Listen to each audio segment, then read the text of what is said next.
Welcome back to the Photo Banter Podcast. I'm your host, Alex Gagne, and on today's podcast, I speak with photographer and director Sean Murphy. Sean has worked with clients such as Google, Microsoft, Rolling Stone, and Toyota, to name a few. In this interview, I speak to Sean about growing up in Florida, studying photography at NESOP in Boston, and his experience photographing the band Weezer for decades. Sean spent years based in Los Angeles, California, photographing everyone from Dr. Dre, Ice Cube, Jack Black, and Green Day, to name a few. These days, Sean is based in the Florida Panhandle, where he is the current director of photography for Bote Boards, the world's largest selling stand-up paddleboard company. Sean has been in the photo business for over 30 years, so I was excited to get a chance to speak with him about his journey with photography. So I hope you enjoy, and thanks so much for listening.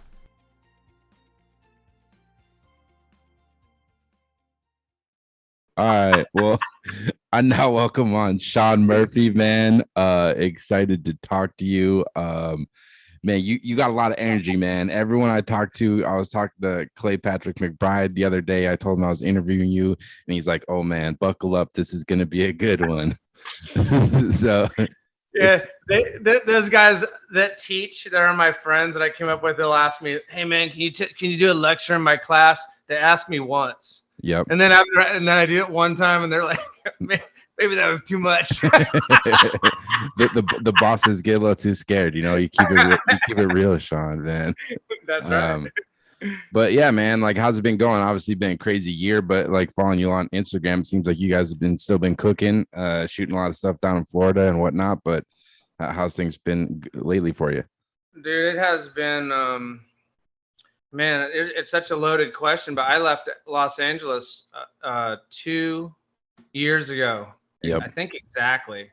Perfect timing, It's like right when I left, it's just the shit got weird, But I was actually traveling. I was in China for like a month, and then all over Asia, and then I came back and I was fucking sick, and I think I was like patient zero, Yeah. or something like that. But honestly, it hasn't stopped over here, especially in the atmosphere I'm in with this outdoor company that I work with out here. We're just nonstop. It's gotten much busier. Yeah. Just the travel slowed down a bit, a little less flying. That's really about it. What were you doing out in Asia before the pandemic? I was working with a logistics shipping company called Flexport. Yep. And they do like all this kind of, it's cargo ships, right? Going all over the world. And you can get down to the minute timing on where all your shit is on like a cargo ship. So they sent me all over the whole world, just shooting by myself, shooting all their locations and the people. And it's kind of a cool lifestyle piece for their company, it was a big deal. And it's my favorite thing. I got to travel by myself, and that's the way I like to work the most. Oh, really? Yeah, because I mean, you shoot advertising, so obviously sometimes there's a lot of like production people and crews and stuff. So is it kind of you enjoy kind of working by yourself pretty much? I love it, man.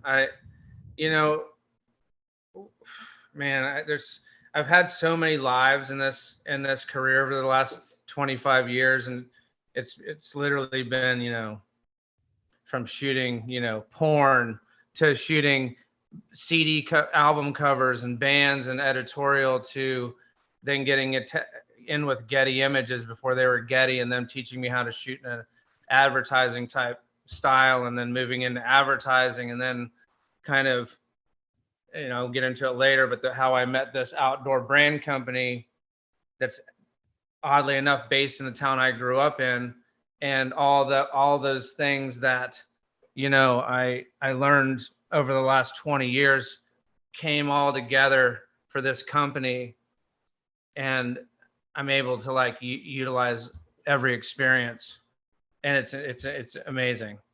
Yeah, man, it's just like rolling with those punches, because I'm sure the business from when you started to now is a lot different, right?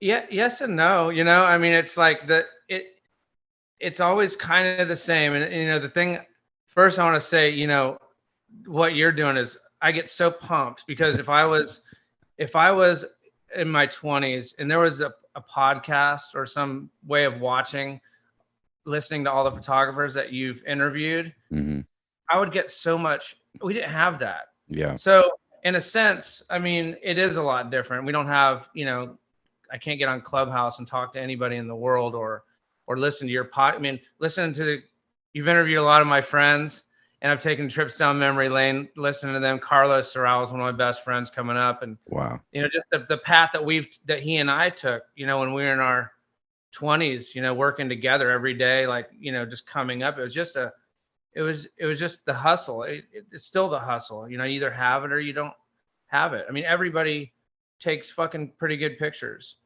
you know, but I think, you know, pictures they kind of a lot of times take backseat to a lot of other things that are really important, like soft skills and social intelligence. And Yeah. is that the right word? You know, social skills, personality, production, all these things, you know, that are super important, I think.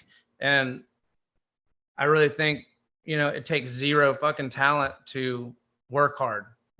And that's the thing that's going to kind of set you above the others. And so in a sense, it hasn't changed. It still takes that. And I still think very few people make it, you know, there's a lot of photographers, man. How many people do you know that are photographers, and how many do you know that are in it, you know, and then how many do you know that have been doing it for 20 plus years, you know? Yeah, you really have to love it. Like, I mean, I don't know if you feel this way, but I can't not do it. Like for me, photography is so much. Like if I don't, like I shot a bunch of stuff like a week and a half ago, and now I'm like jonesing for that next like shoot. I'm like, man, I need to make something good. Like, I don't know. It's not, man. It's a fucking drug, right? Like I was watching your trip to LA. Yeah. It seems like the way I approach shit too. Like I'll go on trips or vacations, and that working is my vacation. If I go on a surf trip, I'm out shooting the surfing. If I went to LA, I'd do just what you did. I did 2 shoots yesterday just from random kids that live in the town that are in bands in a high school that I thought were interesting. I just call them up. Hey, you want to meet up for 30 minutes? I need like a little fix, you know? Yeah. I was a real drug addict. So I've been sober for a long time now, like 10 years, but I still love that fix. You know, I love photography, man. And I've gotten into video a lot because you have to, but I'm at heart, I'm a photographer. I love that single image telling a story. Carlos was talking about it, and he and I are a lot alike and very different in our styles. But yep, you know, when we were in our 20s, we hung out every single day, and he would get a job and I would assist him, or I would get a job and he would assist me. And he owned a Pentec 6.7 and I didn't know shit. And we would just kind of buy a light from Home Depot. But we'd shoot somebody famous with a light from Home Depot for like $10. And we just figured out, you know, how to do all this shit. But man, I don't know, dude. It's just such I got to do it every day, you know? It's like momentum. Exactly. Since then to now. And I heard some people, a lot of people will say, oh, I didn't shoot over the pandemic very much, or I took a couple months off. I'm like, God damn, how the fuck did you do that? Yeah. Like I would freak out, like 2 days without a camera. I mean, I would trip out. I don't even know how I would. That's just me though. You know, we're all a little bit different, but yeah, definitely. Yeah. And because like, how did you first like get into photography initially? How did you first pick up a camera? So so the town that I live in now is where I grew up. It's Fort Walton Beach, Florida. It's a tiny little town on the Panhandle of Florida, kind of by Pensacola. Yeah. And Nate Bressler's from here. You interviewed my friend Nate. He grew up he's from Nebraska originally, but he ended up moving here and lived across. We live in these little bayous that we live on. He lived right on the other side of the bayou from me. I think it's on your website. You called it the Redneck Riviera, right? Yeah, that's what they call it, man. This is the shit's real down here, dude. The 80s, it was still segregated. You know what I mean? Like the coaches at our junior high had to go to this one road and pick up all the black kids and bring them to school so we would have a football team. Like it was like that. And it's just like over the last few years that we've had a Hispanic community, and things have kind of turned around. But yeah, it's pretty, you know, it's back in time, or it used to be at least. But But so I grew up here and was super creative but never picked up a camera. And it's a long story, but my brother went to college at UCF, and I couldn't get into college because I barely graduated from high school. Yeah. So my dad's like, "I'll buy you a fucking car if you go and live with your brother in Orlando." So I went to Valencia Community College in Orlando on the east side, and I took one photo class, and like one writing class, and I took his photography class, and there was a teacher named Bob Engington, and he was he was kind of crippled and fucked up looking, and to me he was old, right? Yep. But I did the math later. Motherfucker was my age that I am now. He's You know what I mean? I thought he was really old and shit. hard living, But he was all, like this from being in the chemistry, and he was a war photographer for like people, or I'm sorry, life. Life. There you go. And but anyway, halfway through the class, he kind of pulled me aside and was like, "Dude, you gotta get out of here. I should probably say this, but you need to go to a bigger city." And he suggested Boston or New York. So I was clubbing one night at this downtown doing ecstasy or something, and I met these two chicks from Maine on the stage. We were dancing with these chicks, and they're like, "We're going to Maine like in 2 days." I'm like, "I'll drive." And I drove them, and we went through Boston. And when I'd never been to like a real cool big city. I'd moved to Hawaii before, but never like a really cool big city. And I was like, I'm moving here. And so I just packed my shit and moved to Boston, and was on a subway and saw a little thing in the subway that said learn photography. But I kind of had a little portfolio put together, and I went to the school, and it was New England School of Photography. Oh shit, man! NESOP was great, man. Rest in peace. It's no longer there, unfortunately. Yeah, I used to take when I was in high school. I took a darkroom class there because they had like evening classes you could take or whatever. But it was an awesome little school, man. Like, how did you enjoy your time there? Because it was like very tight knit community. It wasn't like a ton of students there, so. Yeah, did you go? Were they in Kenmore Square when you were there? Yeah, they were in Kenmore. Yeah, and the vibe was cool, right? You go up these tall stairs, and you just smell the essence, you know what I mean, of the chemistry, and it was like kind of punk rock, because it was, right across the street was the Rathskeller, and there was some other punk bars, and it wasn't all built up yet with all the college shit. So I loved it. I mean, it was amazing, man. I'm still in contact with some of my teachers and shit from that school, and it changed my life. There was a couple of points in time I almost quit that school because thought I was the shit and I could leave and start my career. But thank God one of the teachers talked me into staying. And yeah, it was amazing. I actually have gone back a couple of times just to speak at the school, and the last time I was back was the year they just closed. They moved to Waltham or somewhere else. That closed too. They closed it. Yeah, which was a bummer. But there's amazing photographers came out of there, like yourself, obviously, and then like Danny Clinch, and then I don't know if you know Jeremy and Claire Weiss, they go by Day 19. They're like a group. Totally. But some badass photographers who've come out of there. Because like, what kind of stuff were you shooting even when you were in school? Like, what were you interested in? So when I was a painter before I was a photographer, but so I was really into Francis Bacon was my favorite artist, and I was really into this photographer named Joel Peter Witkin. Oh yeah, who did you know who I'm talking about? Yep. And like would have corpses and weird shit and like multimedia, and then Annie Leibovitz. I was really into. I mean, I don't know who wasn't. I guess at that time. And of course, Richard Avedon. I loved classic shit, and I loved the way Annie could.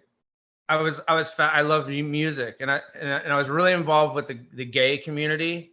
For whatever reason, I kind of connected with that community and started. I hung out at the clubs, and I attached myself to a lot of the folks in that community, and that ended up being makeup artists and stylists and the creative types. And so I really wanted to shoot. My goal was at that time was I want to shoot bands and like character studies of people. I want to shoot portraits and in a cool way, more from their, as a young photographer, that was in my mind. I want to be like a form of Annie Leibovitz. And I think, I was looking at my book that's what I did. And I worked at the Marriott Hotel in Copley Square. And every waiter and waitress that worked there were all from all over the world. They had a program there where they had all these, Europeans and people from Africa, wherever the fuck. And I would shoot all of them. Every single person I meet, I would like, can I do a portrait of you? And I would fucking figure out their life or what they were into, what their shit was. And I would do a cool character study on them. So that was my jam for a while. And then that immediately kind of got me shifted into the music situation. So have you always been comfortable just approaching people and talking to people? Because like, even, I mean, just talking, like when we set this up, man, like sometimes I do these podcasts, I don't know what to expect, but I knew like going to this one, it would just be like an easy conversation because you're like outgoing, you can tell. But like, have you always just kind of been like that? Were your parents kind of outgoing, or like that's just always kind of thing? Dude, my dad was a colonel in the Air Force, and my whole family's military. I'm the only one that's not. Wow. So it was real kind of gnarly, you know what I mean? Like you're getting ass beatings, and you kind of were shut down a little bit. But I don't know. I came out of I figured out one day that if you're funny, my granddad, he said some shit to me one time where he was trying to pick up a chick in Vegas. My granddad was trying to pick up a waitress, and I was with him using me for like like to help him pick up a chick and at a casino. And so we're sitting at this table, and he looks at the waitress and goes, "My grandson says, you got beautiful eyes." And I'm like, that was code for tits. Yeah. And so he looked at me, goes, "Son," he goes, "all they can say is no." And oh you know what I mean? If you don't ask for something, whatever that thing is, like people are, fuck, man. If someone walks up to me on the street and says hi, it's awesome, right? Yeah. It makes you happy. So I learned that with a dimple and a smile and just saying a couple nice words to somebody, you'd be surprised. And I just love meeting people. Like I'm into, my favorite thing is to meet somebody and shoot them and get into whatever their thing is. I'm fascinated by it all over the spectrum. You know what I mean? And so, yeah, I think probably I've been like that for quite a while, but I mean, that's a good skill to have, like, especially in photography, dealing with people, even like when you're doing the advertising stuff, I'm sure like when you're doing these creative calls and you have to like pitch yourself to the brand or whatever, and being able to comfortable to talk to people in that space is like a real skill. And like, not everyone has it. And like, I know from assisting myself, the guys who were really successful, they were good photographers, but more often than not, they were like just really good at like talking to people and communicating, Yeah, I think I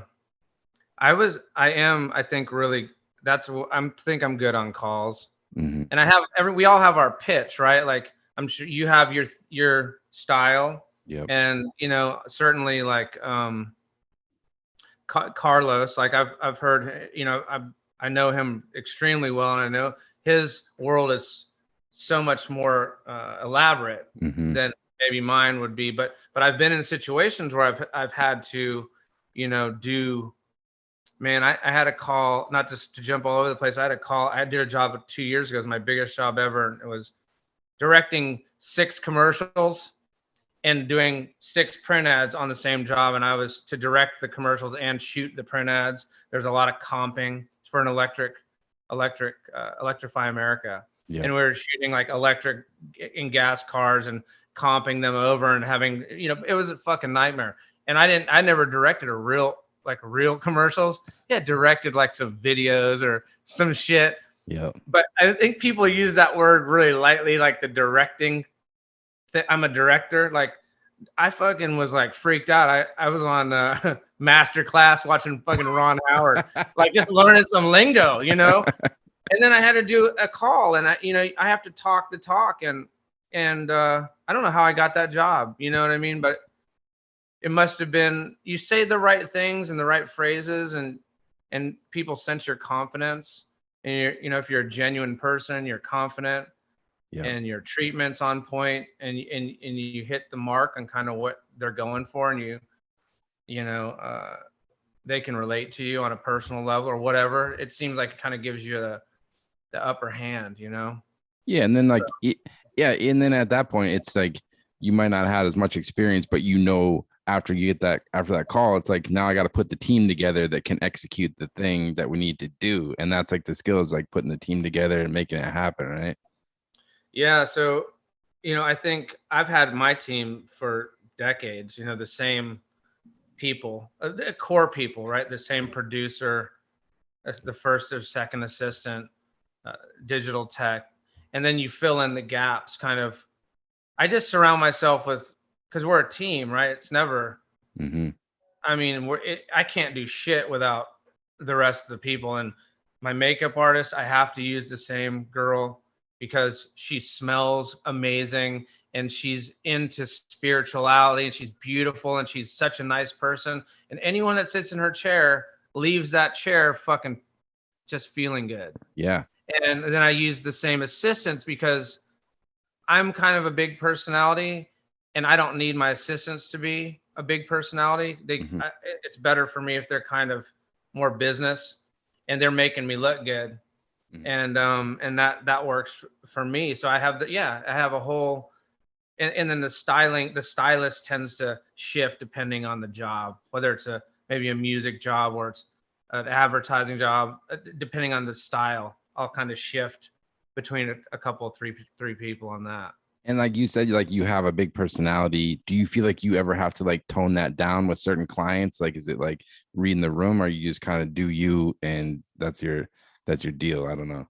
No, I think you have to be respectful and read the room, Yep. obviously. And I think no matter how much I tone it down, I can't cover up every tattoo. And Yeah. I know I'm gonna slip up with some swear words every now and again and probably say some off-color shit. And they'll probably find out that I was an alcoholic and a meth addict at Yep. some point. That comes up because sobriety is my life. I love it, and it tends to come up after a couple days. Yeah. Yeah, because everybody's whatever, and so they find out, and then, but I've never had a, I kind of think you should be who you are, right? So I think you said it. I was listening to you on a podcast with man, I can't remember who it was, but you were saying, you're talking about, oh, it's Gary Land. You're talking about shooting, maybe it was shooting athletes or something. You're like, man, everyone's doing that Mm-hmm. thing, but so what am I going to add to it, right? But so I'll just be myself, and if Yeah. people dig it, that's fucking awesome. You don't have to, everyone doesn't have to like you, right? So I think it's important to just kind of be who you are, you know what I mean? That's going to be you don't need every job. You don't, you know? Yeah, you're not going to get every job, because I made that mistake early on. Like I've said a million times, it's like I was trying to do shit that I thought would like lead to a job, but it doesn't. And then now it's just like, fuck, I'm just going to shoot the stuff I like. And like you're saying, like people like it, that's cool. If not, like whatever, like I'll just keep on trucking. It's just like, I don't know if you feel this way, but the thing in this career that has made me like a skill that I think I've gotten from it is like being able to take rejection. It's like every day. It might be like some job you lose or like some personal project you're trying to shoot. Like I was trying to line up this shoot I wanted to do, and the person just wasn't interested. And I was just like, whatever, man, like roll on to the next one. And it's like, I don't know. It's kind of a random point, but it's just being able to roll with those punches, I think, in this business. Yeah, and there is a lot of rejection, and I don't take it as rejection necessarily. I miss a lot, especially on ad campaigns. Like, um, we're doing a bid right now for a pretty sizable job, like a week-long job, Mm-hmm. and and we're and putting a treatment and a bid together, and then we're triple bidding it, and then some fucking dude comes in, or a girl, I don't know who it is, comes in and undercuts the shit by, like, I mean, crazy. Mm-hmm. And anyone that knows anything is like, dude, you can't They're, do they're this buying the job. job. They're buying the job pretty much to It's do it. crazy. Yeah.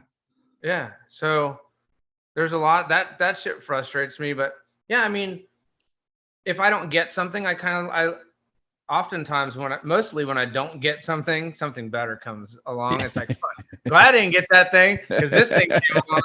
And I'm not really money driven. Like, I don't know how much money I have ever. My wife tells me not to spend shit or spend, or I'm cool. And I just work every day and I shoot every day, and I have a lot of different streams coming in, whether it's stock or editorial, or I'm on salary. I'm the director of photography at this company, Bote Boards, or I'm doing an ad. So there's many streams coming in, and I don't really know where I'm at ever. I just base it on, is this thing interest me? Is it cool? At this point, I don't think I have to work so hard to, you know what I mean? I'm in a comfortable place, which I've never been able to say before. Yeah. So I can kind of turn things down, but yeah, man, it's a never ending learning. I learn every day. Yeah, man. And now we have our mutual friend, John Harrington, who's my mentee. Yeah. Who's been around for 4 years, and I get to relearn shit with him. Yeah. Which is cool, right? Like, cause I get to see a kid that was my age when I was at NESOP, and you watch and you go, oh, he's going to fuck that up or whatever. But he's excited. He's excited about it. He's like, so yeah. Super pumped. And I love it. And it makes me realize what a journey, you know, this is. It's a long journey. And that's the other thing the famous thing that he fucking hates me saying all the time, is he hears me say it all the time, is, you know, when I was at NESOP and I was 23 and I thought I was hot shit. I was the class speaker and everyone, you know, gave me accolades all the time. And I was kind of like the hot shit that year. And I was outside smoking cigarettes and being cool out front. And this teacher of mine, Dave Shervish, he's still my friend. He's like, listen here, motherfucker. Just like that, roasted me in front of all these other kids. And it's like, if you make it, which you probably won't, it's going to take you 10 years. Easy. And I'm like, fuck you, man. I'm already shooting bands and this thing and that thing. And god dang, man, it was like 8 years, you know what I mean? Before I like wasn't waiting tables or something, you know? Yeah. It just takes time to have all the experiences, I think, that you need to have to be kind of comfortable, and your style settles in, and you know how to act on a set, and you know how to do this, and you've made enough mistakes. Yeah, it's like building your name out there and like working with people. Shit, man. Like this is like my 13th year in the business since I got out of school. And I just stopped working like shitty part-time jobs, like maybe like 4 or 5 years ago, like for years, like almost 10 years. Like you said, like I was doing my photography shit. I was working at like warehouses at night. I was working at hardware stores on the weekend. And but you stick with it. Like more and more, it just seems like opportunities slowly kind of come your way. Like it takes a long time. It does, man. And I got to tell you too, like, you know, working those jobs, I don't know if you treated it like this. I have a feeling we have a lot of similarities. Like, it seems like you like to meet people and do shit with them. Yeah. I worked at every restaurant I worked at. There was one in San Francisco, the Phoenix Hotel. This is where it really got my start in the business. But everyone that worked there was a freak, right? And they all were like a musician, or all the musicians would stay there at the hotel, or there was just a lot of creativity around me in these side gigs. Mm-hmm. It gave me outlets and people, and, you know, I had a lot of material around me, as opposed to like, I don't know. I feel like if I would have got out of school and said, fuck it, I'm a photographer, I'm just going to do headshots or wedding shit or beat, there's nothing wrong with this stuff. But if that's what I did and I just got right into it, I don't know. I just feel like I would have fallen flat. Like, I need those kind of exterior stimulation. Yeah, it gives you like more perspective on the world and meeting different people and see how different people live their lives, instead of this kind of doing the same thing over and over. I mean, like I definitely had some like office jobs where you're just doing the same thing over and over, and like I want to fucking jump out the window, dude. It's like I don't know. That's the fun thing about photography, is like at a weekly basis, like, you know, this, like you could be shooting like some like scientist dude or like some athlete or some chef, and it's not even about the money. It's just kind of getting a peek into someone's life for that day and see like what they do, you know? Yeah, and I think we all have a little similar thing. I think you're talking to Frank, and Frank said it really. He was one of my, when I first got into photography, moved to LA, like he was one of the guys I really looked up to, still do. You know what I mean? But he said, but hearing him or Andy Anderson, who's a friend of mine, hearing these guys that are kind of a generation older than me say they felt like, oh, my career's over. I haven't got a call in fucking 2 weeks. You know what I mean? You know how many times in my life I've thought I'm never going to work again? Yeah. Fucking million times, you know, and I go to sleep for 3 days. And the phone rings. It's like, you got my agent's on the phone. I got a cool bid came in or something. And it's like, man, I should just stop being an asshole, be grateful, and understand that everything's like this, and do all the things I need to do, and it's going to be fine. You know what I mean? And that's the tricky part about our business. You know, the security, and hearing someone like Frank, who to me, I'm like, God damn, he's doing cool shit like nonstop, and he's worried, and this is his only, like, there's no plan B. I mean, I'm sure at this age, you know, at this stage in the game, he's made some smart decisions in his life. He seems like a super smart guy. Yeah. But, and I have Airbnbs and I do other things. So I'm reaching a point where it's like, fuck, man, I'm getting tired. You know what I mean? Like, I love photography, but I don't know if I want to grind as hard, you know? Yeah. So it's a trip. I think we all have a little bit of that. Definitely. Maybe insecurity. Do you? No, think all that, man. I have those months where I'm like, fuck, dude, do I need to like look at a new career path? Like, you gotta call me, man. Well, like, you know, we should start like a support group, you know? Yeah. But then I'm too stubborn, man. I can't quit. Like, that's my problem. I'm like, I'm not quitting because, like, you know, I want to see where this thing goes, because then it's like, I don't know, I got a couple of assignments this month and I'm excited for those and see what kind of goes from that, like make some new work and see where it goes. That's the fun thing about it for me. Yeah, I think my favorite part has always been, I know the work's out there, and I was lecturing this kid. I was lecturing. Some kid came into my studios asking me my advice, and he was like, we live in like the literal asshole of the I mean, it's a beautiful place, but there ain't shit going on in this town. You know, so it's like all these photographers running around. You know, it's like my dad always talked about this place, like, man, it's one fucking side of the town selling hamburgers to the other. It's kind of like if I lived in the LA and I live in the valley, where I lived in the valley in Canoga Park, if I only worked in Canoga Park and tried to get jobs. And so this motherfucker's over my house. I said, dude, we live like right here. Yep. Right there. And this is where I work. This is what I focus on, is the whole world is where, you know. So my favorite part is to like I know these people are out here. I know these clients and ad agencies all over the world, right? Yep. I've seen them. I've worked for them. Yep. So how do I get to them? There's whales out there, man. There's whales out there, dude. Yeah, and if you're putting out the feelers, and every time you meet somebody, milk that. I mean, I've had so many jobs where, when I was unfortunately like took my downward spiral onto drugs and alcohol for a while, I was really busy at that time too, like extremely busy, and I kind of shit on a lot of opportunities. I shit on a lot of things. I didn't really treat the jobs with the respect they deserved. And I regret that. You know, that's one of my big regrets. And I don't wish anything different, because I wouldn't be who I am today. But what do you feel like you were kind of getting a big head at one point? Like, when I think so. I did. I mean, you know, I had this amazing producer, and I had a big studio, and I had all these people that worked with me, and they just babysat me, really. And I just did ad job after ad job, back to back to back, and I was just kind of shuffled from place to place. I think I was maybe just bored. I don't know what. I thought it was never going to end. Yep. And I thought, you know, all those things. I was probably in my early 30s, and, you know, how wrong I fucked it up. I worked always, but it did.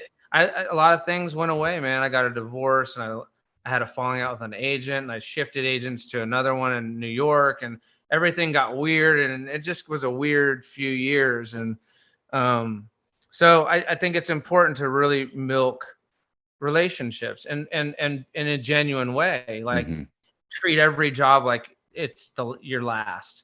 You know what I mean? Enjoy it, have fun, and you meet so many great people. And like this job I got at Flexport, traveling the world, I met a guy, I didn't even remember him. I was shooting I got hired to shoot portraits at this agency, Swirl, in San Francisco. They're like, hey Murph, they knew me. They're like, hey, can you come up and just shoot all the fucking people that work here in a fun way? Yeah. Just do your thing.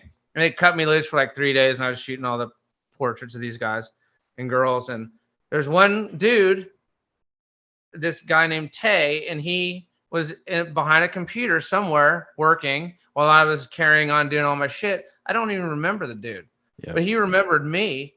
Fucking 3 years later, I get a call. I'm here in Florida, and he calls. I thought it was a crank call. He's like, hey, Sean, I remember you from blah, blah, blah. And I love the way you work. I was watching you, and I got a job for you. And it was like, fuck, man, this dude just handed it to me. And it was tons of money. It was an amazing, amazing, amazing job. Yeah. And so you just don't know what kind of, effect you're going to have on people. So I think you got to always kind of keep that in your... It's a long game. Dude, that happened to me last week. Some dude that I met at an agency like 7 years ago hit me up on LinkedIn because I've been posting photos on LinkedIn more, which I found has been pretty good.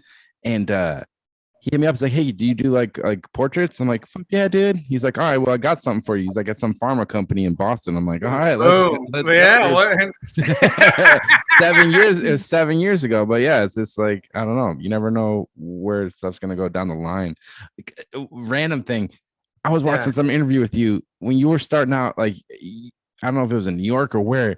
You said you would just go to photographers' studios and knock on the door. Like, I think you said in some video, say you would go like Mark Seliger's studio or whoever you wanted to assist for, and you would just show up unannounced and just knock on the door and say what's up. Yeah, well, so I lived after Boston, I moved to Hawaii, and I lived in Honolulu, and I just was there for like a few months, and I applied to be on that show, The Real World. Oh yeah. So they were doing Real World San Francisco. And then one day I get my girlfriend's like, dude, we got a letter. Man, it was all fucking, there's no internet. It's like, I got a letter, a facsimile, and they wanted you to go do another thing. So I would send them more pictures. And then they called back. They wanted to do an interview. Anyway, long story short, I go to San Francisco, and then it turns out I was going to be 24. I was going to be too old, basically. Yeah. So that guy, Puck. Oh Puck. Yeah, I remember Puck, dude. He would have been my spot. He did my spot that I would have got if I would have got on the show. So anyway, so I stayed in San Francisco, and I would spend my time down at the library in the daytime looking in the Black Book. Is it the Black Book? Yeah, that's what it was. Black Book. I think that was the Black Book. Yeah. And it had every photographer, and because there was no internet yet, I would just sit in the library and I would just look up all the photographers in the city in San Francisco. And I would write them handwritten letters, and the motherfuckers would never write me back. And then I'd go to all the labs and I would put up pictures that I would take, the cool pictures with little tear down tabs for assisting work. And then I didn't really get any. So then I just started knocking on people's doors. And I would literally be like, I remember Hunter Freeman, like he hired me one time. And I'm sorry if Hunter ever watches this or stuff, but I sucked. Yeah. You know what I mean? Like, I remember that guy he didn't really talk to me. I was just kind of like a nebulous fifth assistant or something. And we were shooting like a Got Milk ad or something. And my job was to download the 4x5 negatives. I think I exposed a couple of them in the, I mean, I was a total fucking, but no, mostly people would go, what, get the fuck away. Like, nobody wanted to give me any time. I think that's why today, I am so accessible. Like, if any kid calls me on Instagram, I'll answer kids back all day long. Yeah, man. Can I come by? I got a question. They ask me anything. I'll talk to them. I give them my time because I think it's super important to give back, because that was so hard for me to to even get my foot in. Nobody would let me. I wanted to work for free. I was like, I don't even want you to pay me. Can I come in your studio to sweep this fucking thing? Yeah. Anything. And they would just say no. Yeah. It was crazy, man. And so that is crazy, man. It is frustrating. Yeah, I'm the same way. Like, people reach out to me from the podcast or whatever a lot of times, and I respond to everybody because it's like not. I just like being a part of the photo community, man. I like fucking chopping it up with people and like seeing what it's not like I don't know. I think some people just have the mentality of taking, which is like, I don't know. I'm just not that way. Like I like meeting people, and like if someone's that hyped on your shit that they're gonna show up on your front doorstep and I don't know. Like I'm just not wired that way. Maybe I don't know. Maybe they thought it was just. I was very flamboyant at the time too, and maybe the look scared them off and shit. You know, I don't really know with my fur coats and the fucking, who knows? Yeah. But lately, like I get Instagram shit from people all over, and they're just like fans of, I had one last week, a fan of Nina Hagen. He lived in like Barcelona or something. And I just send them all the fucking. I just send people. Here's the shoot. Do what you want with it. I just did a 20-year retrospective on Weezer where I posted like hundreds and hundreds of unseen, and I just did it because the fans are always asking me. I said, "Here, fucking take it. Do what you want with it." That's probably bad, right? Like maybe I shouldn't just be giving the shit away, but I don't really care. I just want to like make people stoked and I don't know. That's just how I am. Yeah, you made that person's day. And I was gonna ask you about that Weezer. You mentioned, I know a long time photographing that legendary band. Like, how did you kind of first start working with them? I used to shoot for Alternative Press a lot. AP, and in 2000 they hired me to shoot a Weezer shoot.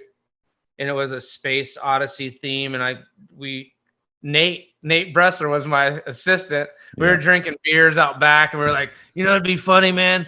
Let's like make a fucking UFO out of cardboard, and we'll shoot the scale. We'll fuck with the wide angle. We'll fuck with the scale, and we'll put glitter and shit on it. And we got a bunch of tinfoil from Home Depot, and anyway, we did this shoot, and they came over and Rivers was being weird, and I didn't understand if he was mad, didn't like the shit, or he just didn't have emotion, and I don't know. It was just a funky shoot. They ended up really liking it, and then like a few months later, I got a call to do an album cover for them. Wow. And then it just kept, and then I kept getting calls for everything for them for 20 years. At that point, were you already shooting a ton of music at that point in your career? Yeah, a good amount. But there's a few people in my life. I think there's a lot of photographers that have make many more connections than I do. But in my career, I've made connections with a handful of people.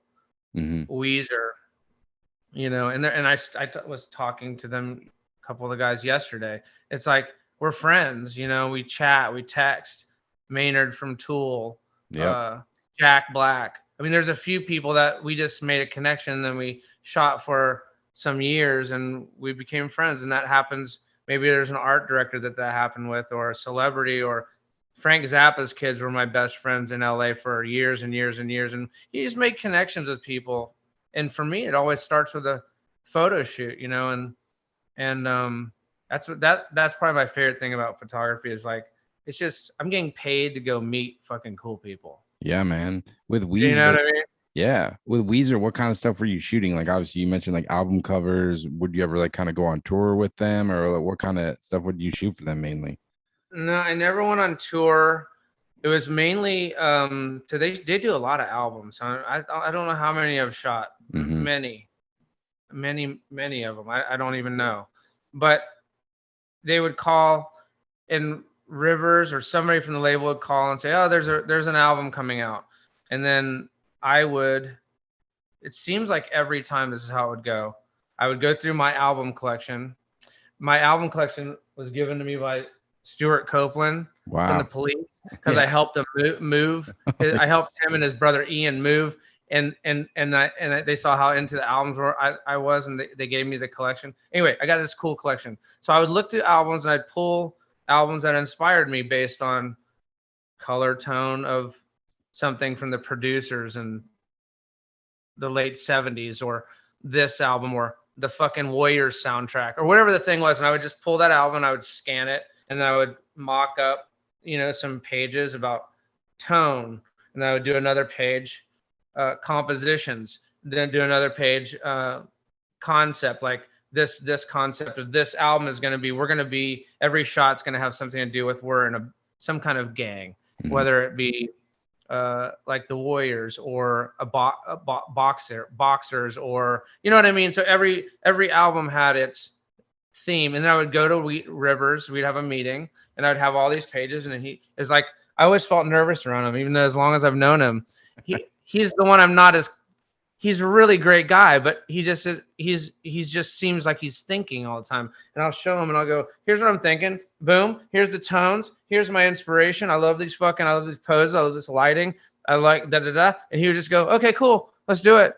Boom. And then that was approved. And then I get with a stylist, and we would, work all those shots out. And so every time it was like, that was kind of until the later years, which the last couple albums, like the Teal album, Van Weezer, the White album, they're with a management company called Crush now, and they came to me with more, like the White album was like, Rivers wants to do something like film noir, but beach noir. So I'm like, I know fucking film noir. So I just went down to Venice, shot a bunch of fucking pictures about kind of what I was thinking, and then pulled my albums and did a whole bunch of shit.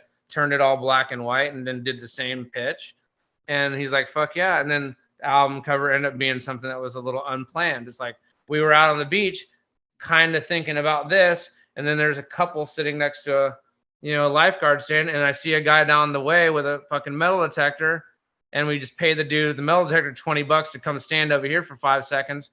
The couple's not moving, and they don't give a shit. So the band just stands there, and we click a frame, and that's the album cover. Holy and that shit. tended to happen a lot, that always happens on my shoots. You kind of give it a base structure. You do the footwork, you scout everything, and then you leave room for some spontaneity, So Yeah. The music stuff's interesting. I mean, the music industry is an industry that's changed dramatically since, like, I mean, when I was a kid, you go to the record store and buy cassettes, and then it was CDs. And I don't even know, like, do bands really do album cover shoots anymore these days, or not really? I don't even know. It seems like it's a way different business.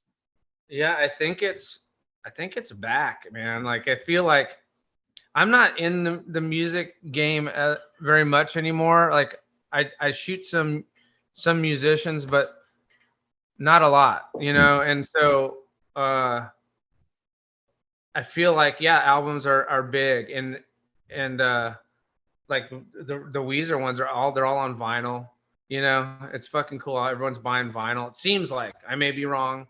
Although Weezer was number 1 on the Billboard charts, I think a couple weeks ago, and I texted Scott, and I was like, fuck yeah, man. Like, we're going to get another, because I got all these platinum albums from previous albums. Like, fucking A, man, we're going to get another play. He's like, dude, we only sold 25,000 albums. And I'm like, but they're number 1, you know what I mean? So it's just downloads and shit. Yeah.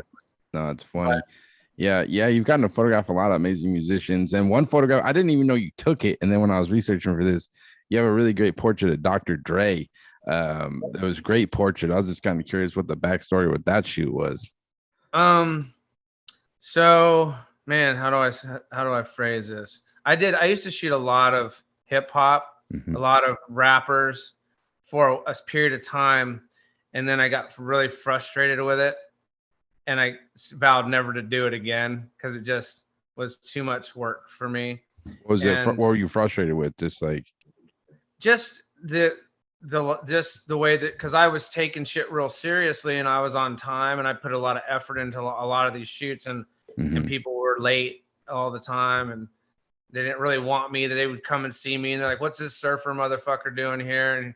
And how's, you know what I mean? Just this, it was just kind of the way it was. And then I got AP were doing a thing on, they had Dr. Dre on the docket, and they said, Murphy, go shoot Dr. Dre. and he's only got 30 minutes. I said, okay, I'll do it in fucking 10. Yeah. So, because I was kind of mad. I was like, he's only giving me fucking 30 minutes. I'll get Fuck you. I'll get you, motherfucker. So okay, you could not have been the the coolest guy. So I walked in, and this is my young self being a dick too, because I somehow was making it about me, Mm-hmm. and I didn't realize that this is a busy man that is making a fucking album, and he's got a lot of shit to do, and some kid's gonna come in and take his time away for some magazine he probably doesn't even know exists. You know what I mean? He's being cool enough to love it. So I went in and just set up a couple Kino banks and a pro photo, and I had an RZ and just did a quick pull focus, and I had it all set up, and I just sat him down, and I shot 2 rolls. Wow. Bam, bam. And I said, thanks, sir. Done. He went, you're done? And I was like, yep. He goes, I like you. And I was like, cool, see ya. And then now I look at it, people really love those photos, and I'm like, motherfuck, if I just sat around and I could have had him for another 20 goddamn minutes, I could have done 3 more setups, because I'm fast as shit. Yep. And I didn't, but that's how it goes, Yeah, definitely. No, that's a good story. Like I've done that a bunch of times on shoots where it's actually one of my worst habits is like rushing through shoots, because you feel like sometimes you don't want to take people's time too much, but now I'm just trying to like no, I'm here to do something, and like take as much time as you can get, and that's what I try to remind myself, but I don't always succeed. Yeah, it's a fine line, right? Because some people, like you said earlier, reading the room, I do a lot of front work, no matter what the shoot is. If it's like I shot a teenager yesterday, and I spent 2 hours scouting, figuring out my lighting, setting up my lighting, getting everything in the truck, getting the lenses, and making sure all my Weezers and the batteries are fucking ready. So when this girl comes from after school, it's fun for her. She doesn't have to see all my bullshit, and it's a good, fast experience, and the pictures are amazing. I think that's how I always, and I think Carlos touched on it too. He and I both, we came from shooting celebrities where you have 5 fucking minutes, and generally you're in some kind of hotel room or someplace that's maybe not exciting. But I would go like a day before and kind of poke around, look at the nooks and crannies, come up with a few ideas, so I already know the lay of the land. And then I'll have my idea, and if that idea fails for whatever reason, I've got backup and backup and backup, and I've got all my cameras figured out, and I know what I'm doing. And so I think my shtick is making people feel, I make it look effortless. Yep. No matter how complicated, because I've done all the work up front. I think it's very important to do your prep. Yep. And so when you show up, man, you fucking thought about, I think about everything. Is it fucking gonna rain? Is it gonna do this? It might not be sunny tomorrow, but right now it's sunny. What do I do if it's cloudy? What do I do if there's a car parked where I want to shoot? What do I do? Blah blah blah. It's fucking endless.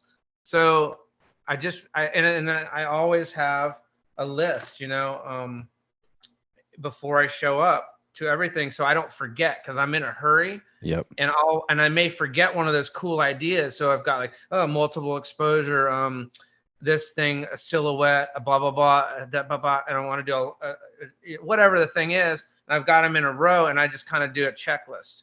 Yep. And once I go through that, and I can do like 10 shots in an hour, 10 setups, easy. It's no big deal.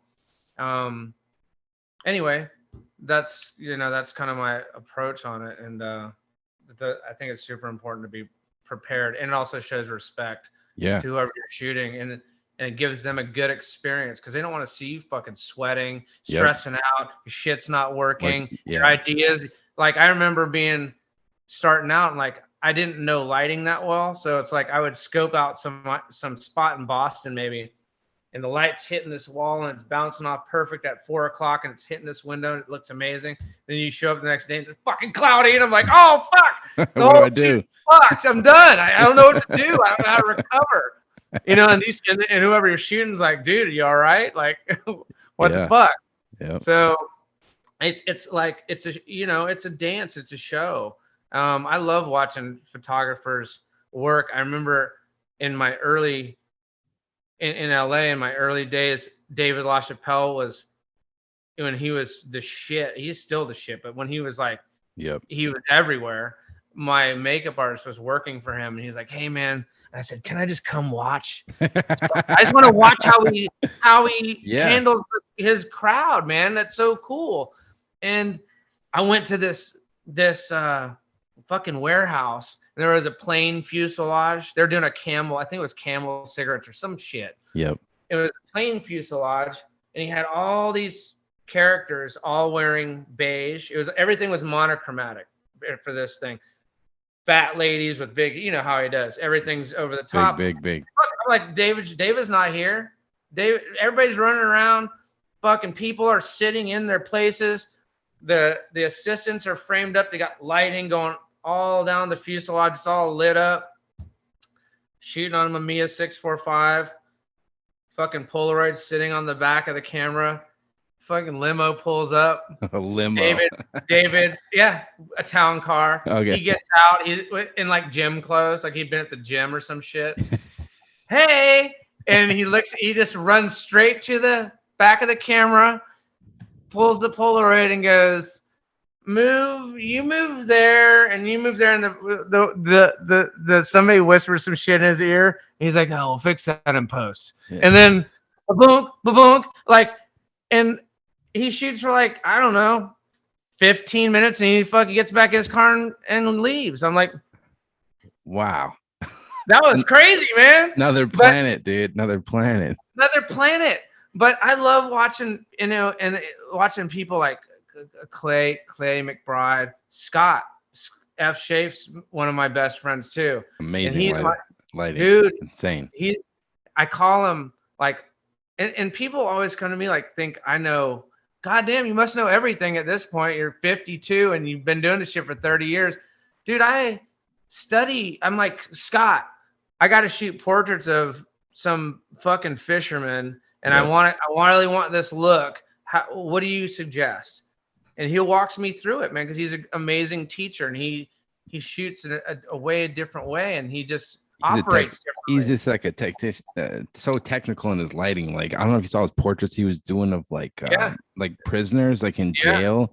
And that was one light. That was like one light. Dude, he said it was like lights they had lying around at the fucking prison. I was like, what? Yeah. They were like hot lights. I was like, that blew my mind. They're like old Ari hot lights. Yeah.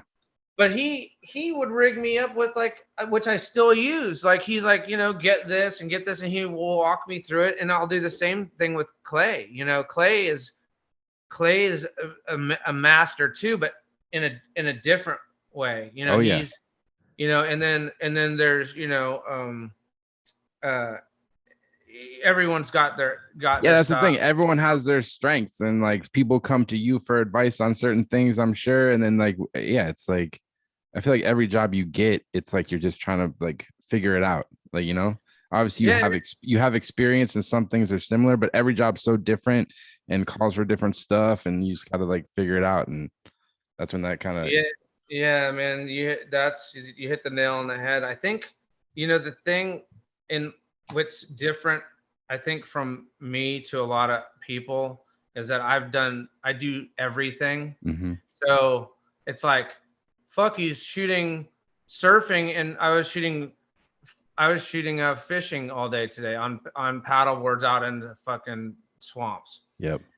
For his company. And then I'm shooting for a casino, or then I'm shooting a car ad, or then it's maybe an album cover that needs to be very creative, or maybe it's porn. I used to shoot that. And so when people would call me in advertising, my book would be kind of, is a lot of different kind of stuff. Yep. And a lot of people are very niche, right? Mm-hmm. Like they're the master at this thing. Like, if I think of Scott, I think of this type of lighting that he does. It's amazing lighting, but I don't think of him as shooting reportage style, or maybe outside doing natural light. It just doesn't. But I think for me, it was a good thing and a bad thing. I think I maybe didn't get a bunch of jobs because even though maybe I'm more well-versed, they're like, fuck, this guy or girl that's all she does or he does is this one thing. That's what Yep. we need. So we're going to hire them. Yeah.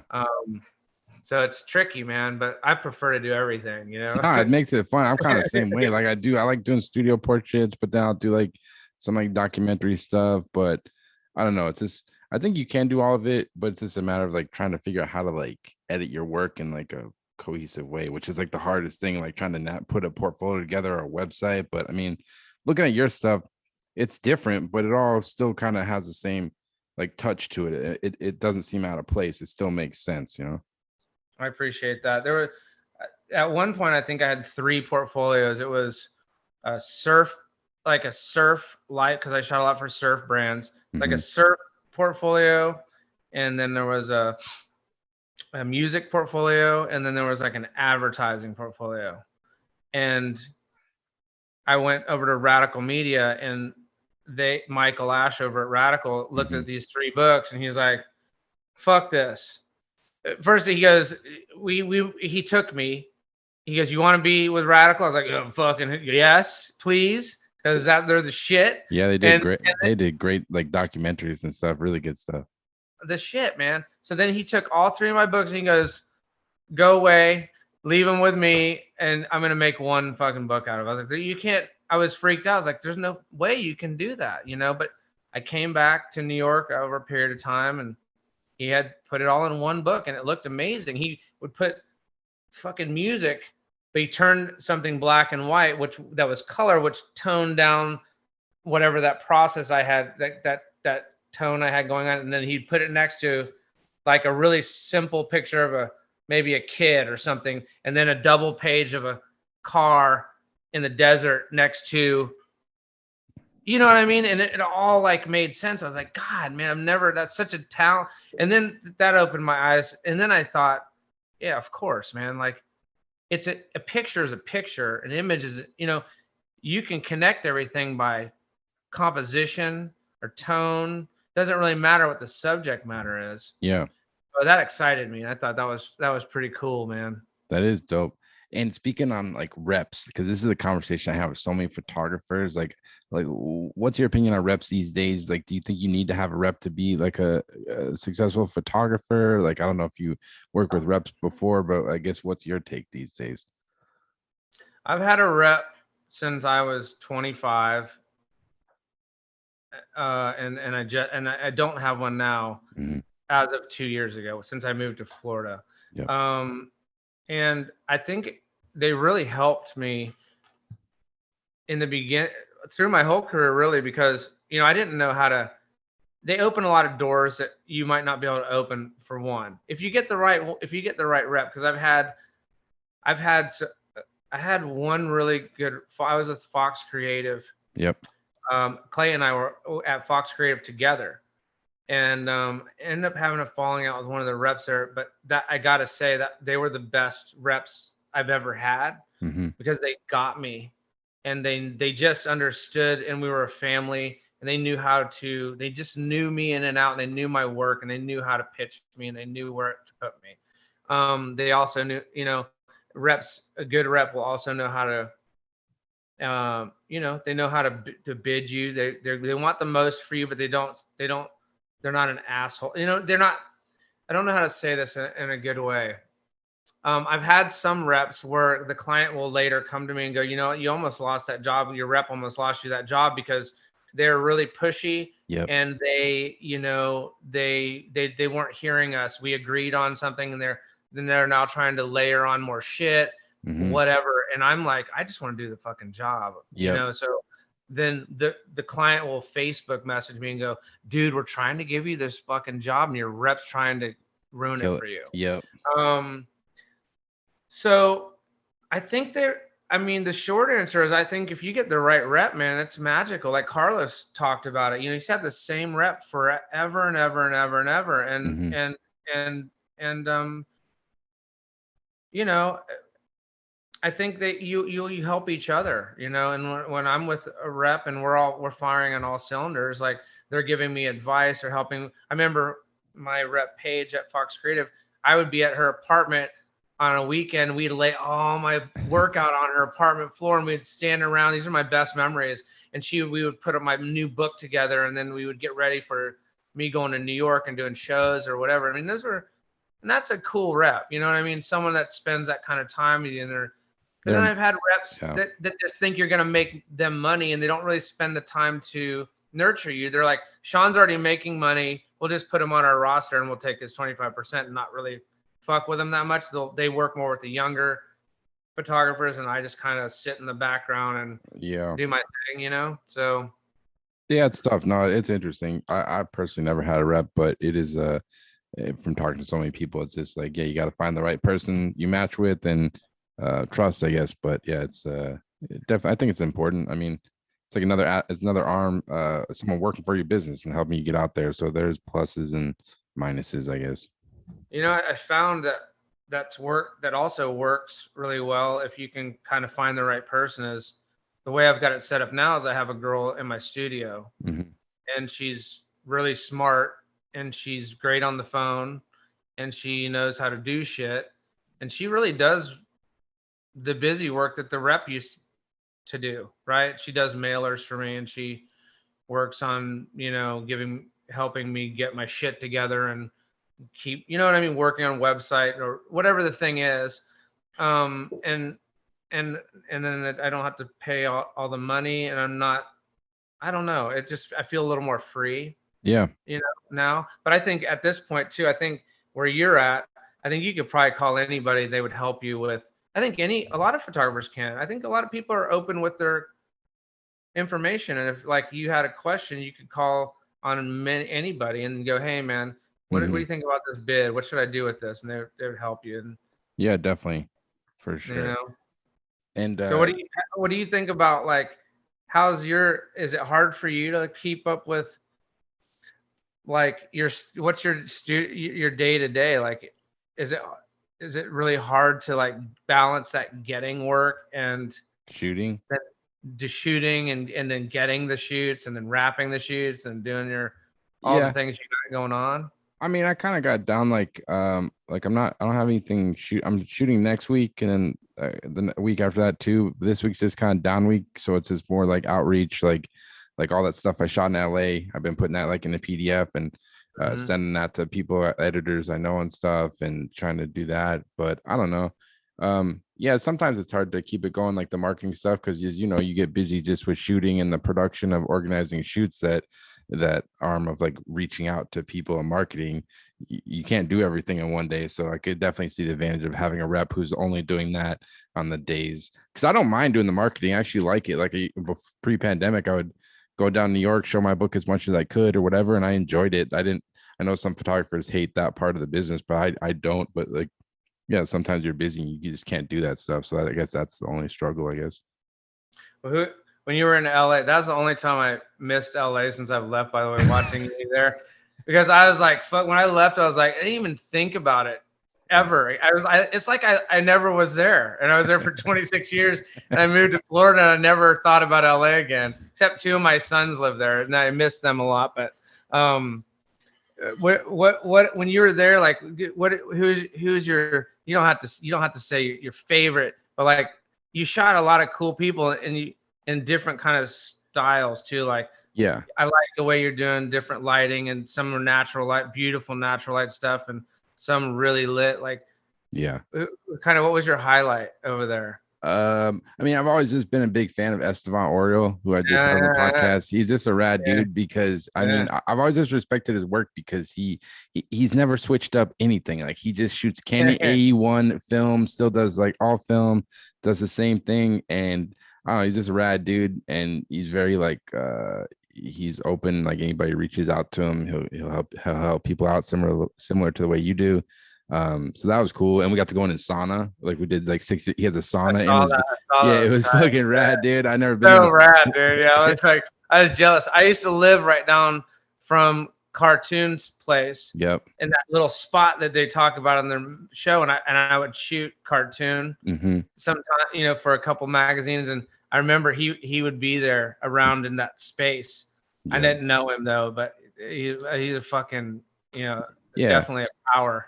all those guys, but it was cool to see everybody. Like my friend Cheyenne Ascarnia, who's a great photographer out there, and then we stopped by like Art Stryber's house where he's got his little studio or whatever, and he was super cool to kind of see how.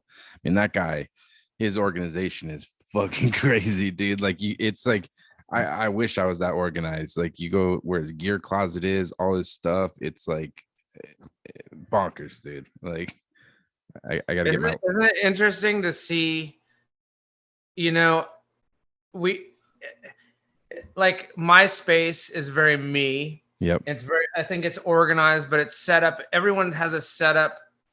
They're different. Some people are a little more cluttered. Carlos is very minimalist and clean and spacious. Yeah. And then some people that I think, I don't know, like they're really big photographers and I might get to meet them.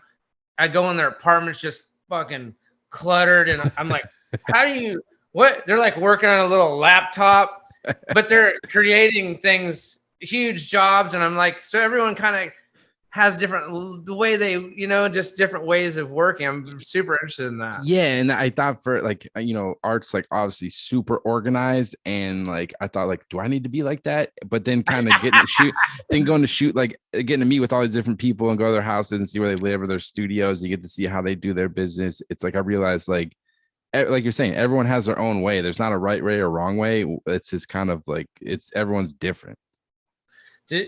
What was there common thread? Did you notice common thread between people or the person? And then everybody lives all over town, so that gives you like kind of a different.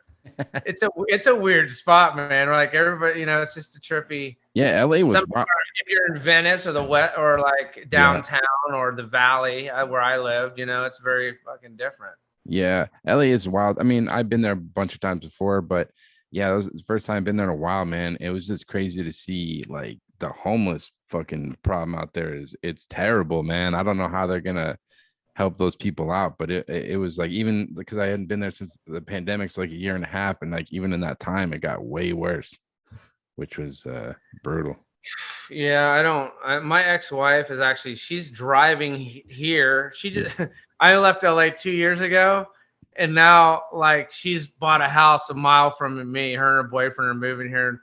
My wife now is like, really? Like, but she's like, fuck this. I'm out. Like, I'm tapping out. My kid, one of my sons lives in a TikTok house. Yeah. And they got like 40 million followers, and that's his job. That's my amazing. other son, that's amazing, dude. It is. It's crazy. Baby Ariel and Milo Murphy they're a couple, and so they do all this shit. And then my other son's a musician, so I don't know, they're there and they're kind of, that's going to be their home. But I think it's a great place to be for certain reasons. But for me, like quality of life and where I'm at now, I got to say too. How do you feel about like I feel like I hit a ceiling. Does it sound like an asshole thing to say? Like I was in LA and I felt like I'd done everything there was to do. Yep. And I was like, I can't fucking shoot on in Venice Beach. I've shot in every single alley. There's not one hotel room or alley that I haven't shot in downtown LA. There's nowhere in the valley. I mean, I'm just repeating myself.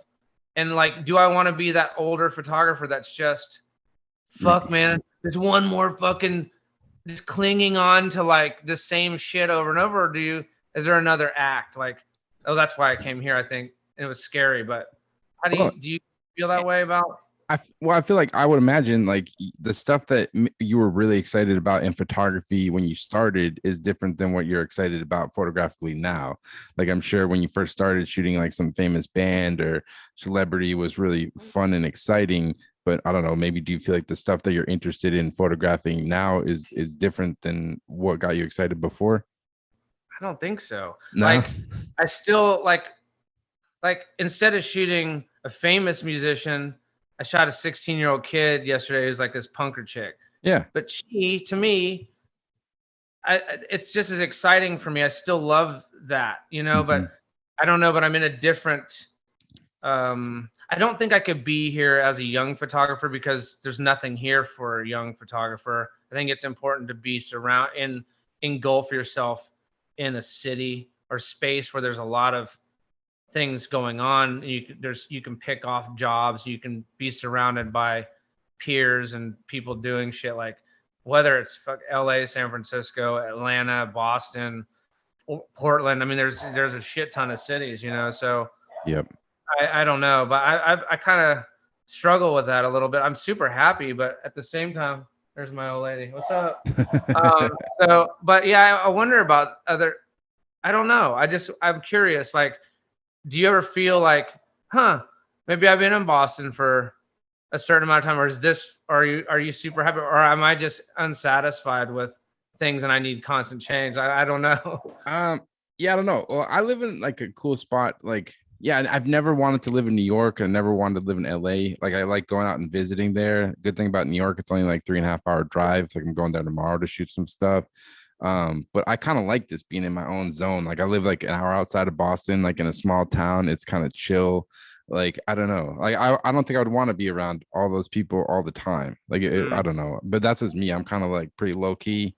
My way to interact with the photo community is just from my fucking apartment or studio, this jamming on here. So, and then I feel like I can just focus more like in a more mellow, like in my town. And yeah, I don't know. It doesn't seem like it. I have no problem still shooting for magazines and getting work. And but I mean, if you want to shoot entertainment, then you got to live in New York and LA. But that's never really been. I'm not opposed to it, but it's not been the focus of my work, I guess. Yeah, I mean, and I think, I don't know. I created a compound, like my dream compound in LA. I could never afford. Mm-hmm. So we would live in like the last place we lived in, Canoga Park, was in a concrete pumping business. Yep. And these guys were kind of going out of business, and I went to rehab, and I got out of rehab, and I came back, and I was just kind of fucking spun out. And they're like, I had a little studio next door, like, hey man, you want to rent this fucking place? And I'm like, can I live in it? Like, I always end up living in these places you're not supposed to live in Boston too. It's like wherever I was, it's like kind of like an industrial space. And then you get a tip that the city was going to come inspect, and you had to move all your shit into a U-Haul and park it down the street for a day. And so I always thought, man, I'm going to move one day if I move back here, I'm going to make my dream studio. I've seen it. It's badass, dude. It's fucking nice. Thank you, dude. And if I told you how much I paid for it, I won't even say, because you'll get mad. You'll be mad at me. Yeah, because it's so affordable here. Yeah. And I live like you can walk to the fucking beach, the Gulf, right there. It's like a 10-minute walk. Yep. And it's central to downtown. This in LA would be, I don't even know, millions $5 million. Yeah, millions, and yeah. And I don't know. The quality of life is so great, and the world is getting smaller. With the pandemic, I think was awesome, and it's in some ways, right? Because we all got closer. Mm-hmm. And I'm not really on Clubhouse much. It's good, man. There's a lot of bullshit on there, so I don't know that it's like I see you guys on there sometimes, and I'm like, fuck, I kind of want to go hang out with John, but I'm already in bed because I'm fucking old and I'm watching Netflix and shit at like 9:00, and you guys are eating fucking pizza rolls and bullshitting. But like, as like he's so, like, my kid John comes in so excited, and he's always, hey man, I talked to your friend Ari, or I talked to this guy or that guy that and they said to tell you hi, and it makes me feel fucking happy, because I'm like, man, that's so cool. Like, a little kid, not a little kid, he's 22, kid from the small town, went to the high school I went to in a shit town for creative stuff, is talking to these high caliber, nice people that I know from LA that I came up with. And I just think that's pretty special, man. No, it's cool, man. You can still be a part of the community. You don't have to live in it. Like, I think if you really love photography, like, there's like a mutual respect, man. It's almost like it's just like a crew. Like, it's just like you're on the same wavelength, and it's like you speak the same language, Yeah, I love it. And he told me about your podcast originally. He's like, man, and I was tripping out. Like I was like, holy shit! Like seeing all the friends that I know that have been on there on your podcast, I'm like, no fucking way. And then I was like, oh, killer! I get to listen to these other guys, Dan Winters and Aukenfels, these people that I really look up to. And I mean, how did you? I mean, we won't make this about you, but like, I was like, how did the fuck does this guy get this shit started and get all these people on board? And it's awesome, man. It was just a process. I just started with my friend Jesse Burke, who's one of my good photographer friends in the area, and then I just started interviewing the guys I used to assist for, and I just kept doing it. And I haven't skipped like a week in 4 years. So it's just like, yeah, it's so awesome, dude. I've been trying to do a podcast. Because and I think I saw Frank posted something a couple days ago, maybe yesterday, doing a gallery show somewhere in, dude, he had in Europe. 700 pieces in that show. 700. Dude, it's fucking crazy. I mean, I feel like a piece of shit. You know what I mean? I'm like, God, that guy's a beast. Yeah. But I have a great body of work that's from 89 to 2005, and my names, and John's been scanning them for like a fucking year, and like eventually, so I've been wanting to do people asking me about doing a book, and I'm like, somebody mentioned it. Oh, Frank did. Mm-hmm. Sorry to keep mentioning stuff Frank says, but he said something cool. He goes, won't need to do a book until I have something to say. Mm-hmm. And I thought, that's cool. Like, I don't need to rush it. I thought that resonated with me. And what do you think? Would it be like? Would it be like this, like a bunch of your different photos, or do you think you want to be like a Weezer book, or like what do you think? I think it would be like I'm very tactile, like in a sense, like he is too. Like I've kept photo journals, and I used to keep Polaroid books with lots of notes and things, very scrapbooky, fat, So I always thought something with not a lot of writing, but maybe. If it were me looking at a book, I like to look at a book with cool pictures, with little stories about the shit. Like I did Christina Aguilera's first photos. Like I want to hear about that and see those first Polaroids and see where that relationship went. And so anyway, this publishing company came to me. I'm like, I don't even know where to fucking start. Like it seems so immense because there's so many. So much to go through. How would I even start?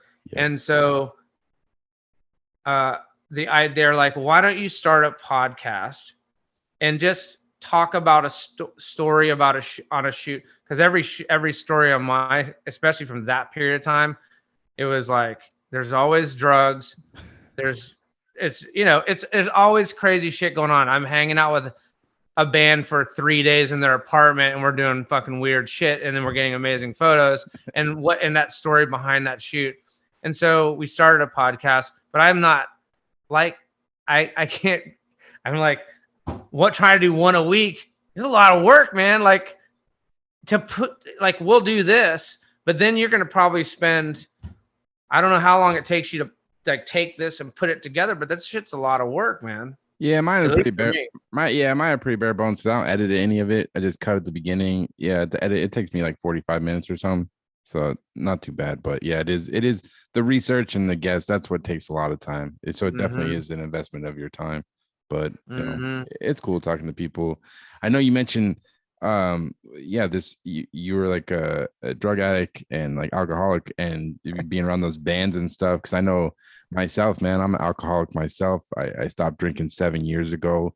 And how did you really? Yeah, man. Cool, nice. Yeah, dude, it was fucking terrible. But how did you kind of get through that process? Because you said you're still working and shooting, but then you're dealing with alcohol and drugs and stuff. How did you kind of get through that?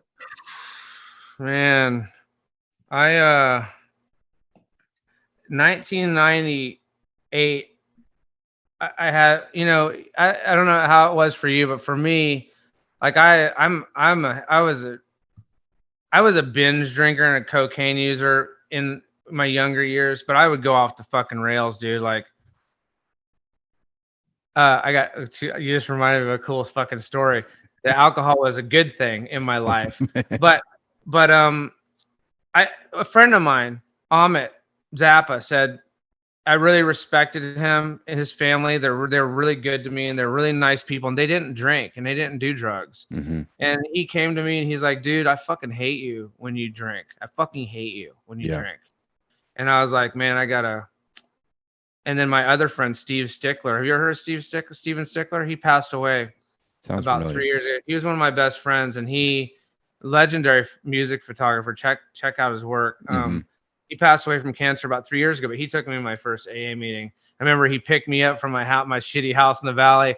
I was pounding a 6-pack of Heinekens. I didn't know anything about AA. I just looked in the yellow pages. Yep. And I just and he looked in his yellow page. He lived in Larchmont. He's like, he came pick me up. I pounded a 6-pack. I'm like, this is my last 6-pack. Yeah. I was 28 years old. Yeah. He drove me to the meeting and took me to the meeting, and it weirded me out. And I just kind of was in and out of the AA meetings for 11 years, man. It's a really long story. You know, my story is long, and that could be a whole nother podcast. Mm-hmm. But one quick fun story is I had been sober for 8 months, and I think I was probably 29. Yeah. And ish, and I got a call from, I think, Bikini Magazine or Ray Gun, one of those old alternative magazines from LA, and they're like, we want you to shoot Slayer at you're gonna ride with them in a limo, and you're gonna go to the Kings game, and you're gonna shoot Slayer, and it's whatever. So I borrowed Carlos's. He had a Pentax 6.7. I didn't have shit. So I, dude, can I use your fucking camera? He's like, yeah. So he gives me his camera. I have this shitty Volkswagen Squareback, but the roof is cut out, like it has no roof. Yeah. Because I had this big Mastiff dog, and he would ride in the back, and his head would stick out. So I cut the fucking roof off. It was jacked up. Anyway, I drove it all the way to Santa Monica, down Santa Monica Boulevard, because I was new in LA, and all I knew was roads, right? Mm-hmm. Before GPS, I was like, fuck, they're on Santa Monica. I'll just take Santa Monica the whole way. It was like 15 miles down Santa Monica. I get to the record label, and the publicist comes out and goes, okay, so the band's going to do a phone interview, and they'll be out in like 30 minutes. Just go ahead and sit in the limo. There's a stretch. Go ahead and sit in the stretch limo, and they'll be here as soon as you can. So I get Carlos's fucking camera, and I get in a car, and there's like a fucking ledge lit up. Ooh, like whiskey. All that. With all the shit on it, right? Yeah, yeah. On this glowing ledge.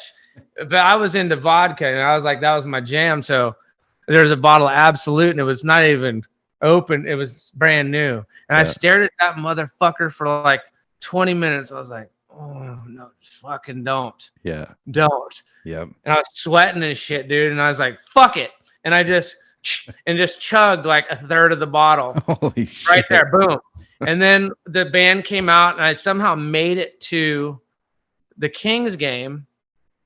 And then I kept going back and getting shots at the concession stand. And I don't remember anything after that. Did you get any photos? I was in a fucking blackout, dude. But so I shot some photos, but then driving home from there, I lived in the valley.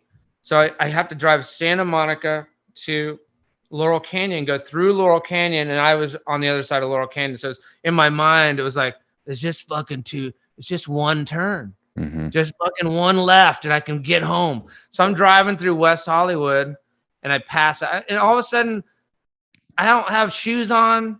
I'm in a tank top, like I'm full like Cops episode, right? And I'm driving, and I can pass out the wheel. I'm in West Hollywood along all the gay bars, and a bunch of dudes run out of a bar, and they grab my car and my steering wheel, and all I remember is seeing blue lights. Jesus. And you know that, I don't know if you've ever got a DUI, but that feeling is just like, and I was this guy, stick my hands out the window, you know, and I refused to blow. I got arrested. They had to strap me to a gurney. It was a bad one. Mm-hmm. Impounded my car. Went to jail for like 3 days, and almost lost Carlos's fucking camera. All my film was in the car, like it was unopened. I was like, I'm gonna lose everything. Jeez. But anyway, I'll shorten this up. I processed the film after I got out of jail, and it ran in the thing, and the writer kind of wrote about that story in the fucking thing, which I don't give a shit about. Yeah. And I went right back to an AA meeting the next day, and I was right back at it, and I just kept going and going, and Yeah. I got a year sober after 11 years. But to finish this story, I had not shot an advertising job at this point in my career. I was just about 30, and for 1 year I lost my license, and I was riding around the valley like a fucking asshole. Yep. On a beach cruiser with some flip phone or some kind of old mobile phone with a portfolio, like just doing what I could do. Whatever. And then like a year goes by, like almost a year, and my agent Paige calls me.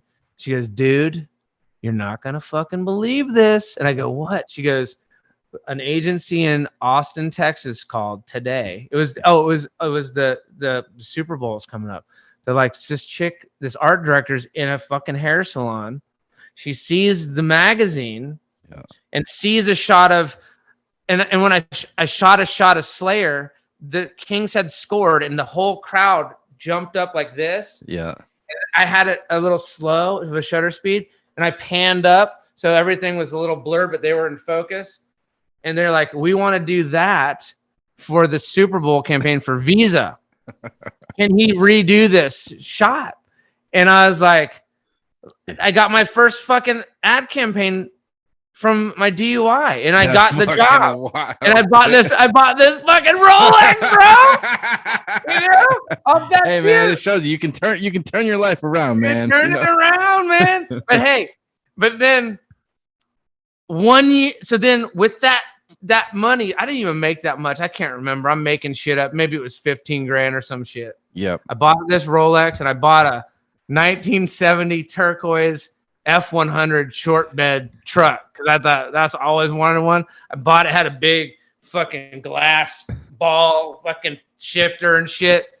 So everything's going cool. And then one day I'm at the beach, I'm surfing. I'm wearing a fucking Hawaiian shirt and like my surf britches. I got my board in the back. But after the beach, I'm going to shoot the Mad TV cast at Mad TV for the same magazine. I got pulled over for fucking Slayer. Same magazine. So I'm driving this truck through Hollywood, and I'm on the phone talking to my friend in England. I'll never forget. And all of a sudden I see a cop behind me. So I do this thing like, "Gotta go." And I drop the phone in my lap. Yeah. And I had been to Mad TV the day before shooting that day too, like a rehearsal day. So the security guard knew me, and I knew kind of how to get in and shit. So in my mind, I'm like, I'm just sensitive to cops. I'm like, fuck, there's a cop behind me. Yep. And then so I miss my turn, and I go into a neighborhood, and that cop turns behind me. And then I get to a 4-way stop, and there's 2 more cops. Jesus. I'm like, holy fucking shit. Now there's 3 cops. I didn't do anything wrong. I'm freaking out, though. I'm sweating. And then all of a sudden I hear helicopter, and then I look behind me, and there's like fucking 6 cop cars, and they're following me. And I'm like, I just got to get to Mad TV, and I'll be okay. And I took a turn, and I pull in the fucking where the guard gate is. Yeah. I can hear the helicopter, and it's right next to channel KTLA 5 on Sunset. It's right there next to that. Yeah. So I pull in, and I see the security. I go, "Hey, man, remember me?" He's like, "Yeah, go on in." And I see him kind of look over his shoulder, and he fucking ducks out of the back of the thing. And they're like, "Get your fucking hands!" And they're all screaming at me and shit. And I'm like, I popped the clutch and ran the truck into a wall, and I'm fucking back. And they do the whole thing. They drag me out, and they just kind of beat the shit out of me in the street. And everyone's waiting in line to get in Mad TV, and they're all behind the cars, and fucking cops there's like 50 cops. And I'm like, what is going on, man? And the cops like, "Did you get in a fight with anybody today?" I'm like, did you get in a fight with your wife today? I was like, I was just on the phone with my wife a little while ago. She's pregnant. And I was like, no. And they're like, they just started tearing the seats out of my truck and tearing my truck apart. Apparently. And then they come up to me after like 30 minutes. They hand me a card. And they're like, "Okay, sorry, dude. Mistaken identity. There's a guy from North Hollywood with the same year, same color truck, white dude, and about 30 years old. that has a bunch of meth and guns and is threatened to kill his wife or some shit. So if you get pulled over again today, I wouldn't suggest driving. Show them this card and do what they say. I'm sober now. I'm sober now. I'm sober. And then I look over in the crowd by the door, and guess who I see? The writer. He's oh, well, fucking Murphy never lets us down. He's the best, like. Jay, man, you show up in style, man. You show up in style. Show up in style, man.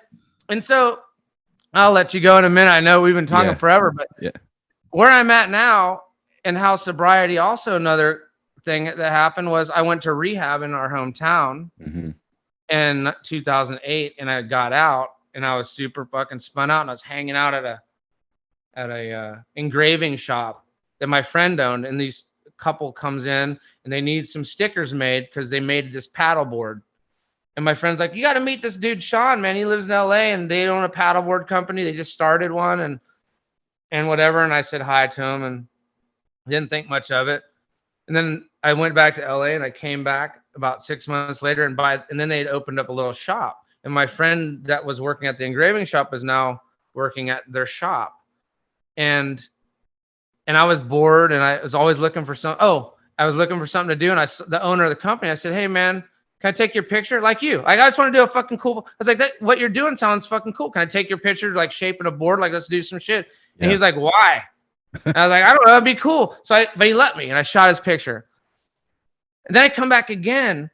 And my friend's like, "Dude, they got this old mail truck out front, a black mail truck. Let's like fucking do something cool with it." Like, he doesn't give a shit, doesn't run. So we spray painted some shit on the side, and we drug it down the road and put it against a big white wall. And we called his wife, who's this beautiful blonde lady that's super in shape, and this other guy. And I wanted to do this kind of old 80s style Billabong surf ad where it didn't really make any fucking sense. It was just a cool picture. Yep. And so I had gasoline, and she's on top of the truck with gasoline, dumping it all over the car, and I smashed the windows out. The other guy's under the trunk of the mail truck, and I took a picture, and I forgot about it. I went back to LA, and then they got bigger, a little bigger. Then they hired a creative director from Jacksonville, this guy, Rob Maccabee, and he saw those pictures, and he's like, "Who the fuck shot those pictures?" He's like, "Oh, this dude in LA, Sean." He's like, "We need that fucking guy to do our catalog. He's the fucking look of the brand. That's the look that we, for our brand. It's rock and roll. It's like a fucking album cover, but in the surf industry." Yeah. So I started shooting for them for free, like trading them a fucking board here and a board there or whatever, and just started shooting. And it's been 10 years, man. And like now, I have equity in the company. Wow. They pay me a really good salary, and I'm the director of photography. And all these fucking experiences from my 25 years, I get to do whatever I want. Hell yeah. And create all these. It's like we have our own in-house ad agency. It's fucking awesome. That's good, so, man. Like, and it's like, so if I wouldn't have gone to rehab, I wouldn't have met him. And if I wasn't always into doing shit just because I like to do shit with no wanting something back, I'm just doing something with you because I want to do it. Yeah. And look, things can evolve into, you don't know, man. And so I don't know. I'm super blessed. My life is, I should be dead. I should be blacklisted, but I keep coming back and trying to do the right shit. A year in the program. I mean, the deal, like you do the next right thing. Yeah, I didn't do the AA. I mean, I went to a couple. It wasn't for me. I just kind of quit drinking myself. Yeah, it's 7 years, but yeah, man, it makes life's easier. Now it's less stress, no more bullshit, no doing this. I wasted so much time and money just drinking and hanging out at bars and stuff, and just feeling miserable. But now it's just simpler life. I'm happy for you, man. If you ever, like, I get it. I get the AA. My brother's sober too. He doesn't go to AA too, but I do like a really cool AA meeting in my studio tonight. Yep. Tonight I do every Thursday night at 7:30. Yeah. And there's you would know some people that come to my meeting, but there are a bunch of dudes that come from California, New York, some from Greece. Yeah. Like, it's cool. I get it. It's positive. Yeah. I think it helps out a lot of people, and it's great, man. It's anything to help people move forward, and You'll live a better life, man. Now you're chilling, dude. You're shooting photos, looking healthy, man, looking fit. It's fucking awesome. When are you gonna come to Florida and hang out? I know I got to get down there, dude. I got to take your picture now, man, for my whole series. I was jealous, man. I was like, God damn it! Like if I was in LA, could have got my picture taken. I'll make, dude. JetBlue down to Florida. That's an easy trip, so I'll get down there, man. You got a cool space, so we'll do it, man. But you can stay here. I got an Airstream. I got a loft. I got all kind of shit. You come hang out as long as you want, man. Right on, Sean. Well, I'm glad we connected, man, and we could have talked for another 2 hours, but thank you so much for your time, dude. Thank you, man. Thanks a lot. All right, later, Sean. Later, dude.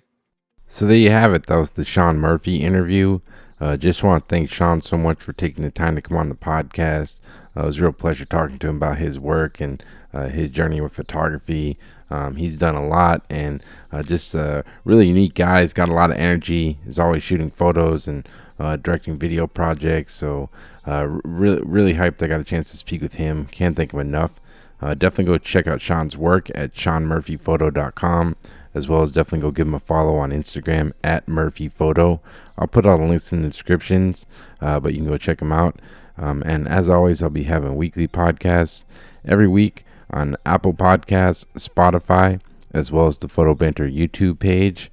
So thanks so much for listening and take care.